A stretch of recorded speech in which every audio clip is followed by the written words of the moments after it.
Mains first attempt തന്നെ crack ചെയ്യാനുള്ള strategy share ചെയ്യാവോ? Okay, sure. Not just for first attempt, for any attempt for that matter, as far as me is concerned, 3 കാര്യങ്ങളാണ് നമുക്ക് വേണ്ടത്. ഒന്ന് FSY. F എന്ന് വെച്ചാൽ നല്ല ഫാക്കൽറ്റീസ് വേണം, നല്ല രീതിയിലുള്ള ഫാക്കൽറ്റീസ് വേണം. ഡെഫിനറ്റ്ലി അതൊരു ഇമ്പോർട്ടൻറ്റ് ഘടകമാണ്. Then secondly S for support from the parents and the mentors. നമ്മുടെ ഇൻസ്റ്റിറ്റ്യൂട്ടിലെ മെൻറ്റേഴ്സിൻ്റെ നല്ല സപ്പോർട്ട് വേണം. And Y is nothing but you, അല്ലേ? നമ്മൾ എത്രത്തോളം വർക്ക് ചെയ്യുന്നോ അത്രത്തോളം നമുക്ക് പാസ്സാൻ കഴിയും.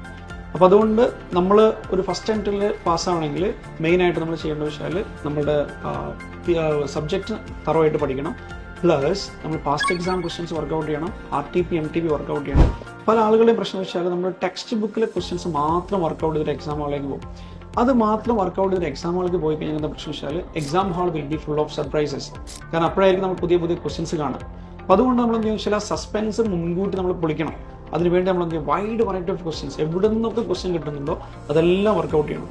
അപ്പോൾ തിയറിയിലും ചിലപ്പോൾ നമ്മൾ വളരെ തറവായിരിക്കാം, മാസ്റ്റർ ആയിരിക്കാം, പക്ഷേ എക്സാമിൽ നമ്മൾ പെർഫോം ചെയ്യാൻ പറ്റാത്ത മെയിൻ കാരണം വെച്ചാൽ ഇതുപോലെ വെറൈറ്റി ക്വസ്റ്റ്യൻസ് കാണാത്തതിൻ്റെ പ്രശ്നമായിരിക്കും. അപ്പോൾ ആ ക്വസ്റ്റ്യൻസ് മുൻകൂട്ടി കാണുക. അതിനുവേണ്ടി നമ്മൾ RTP MTP അതുപോലെ തന്നെ പാസ്റ്റ് എക്സാം ക്വസ്റ്റ്യൻസ് സകല ക്വസ്റ്റ്യൻസ് എന്ത് ചെയ്യണം, നമ്മൾ മുൻകൂട്ടി വർക്കൗട്ട് ചെയ്യണം. That is a simple method to crack in the first attempt.